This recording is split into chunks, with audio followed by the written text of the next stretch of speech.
Are you having problems with general slowness with your PlayStation 4? Are the menus just a little bit laggy when you go through them? Well, in this video, I'm going to show you how to rebuild your database on your PlayStation 4. Let's go ahead and jump into the video right now.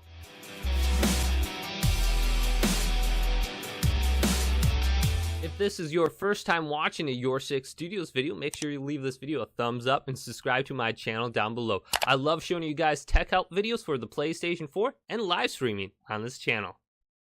To rebuild the database on our PlayStation 4, the first thing we will need to do is completely turn off our PlayStation. So let's go ahead and hold down the power button and go to Power and go to Turn Off PlayStation 4.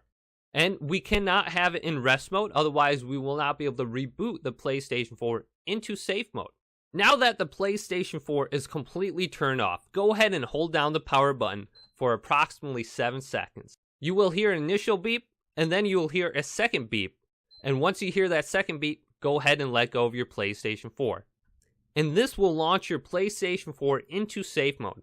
You will need your DualShock 4 controller connected to your PlayStation 4 via a USB cable. Go ahead and press the PS button after you have it plugged in.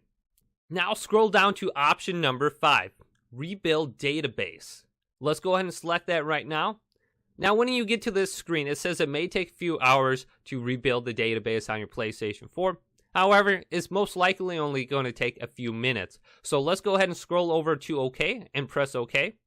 And when you do this, your PlayStation 4 will restart again. And if you are having general slowness or lagginess with your menus or your operating system, this should help.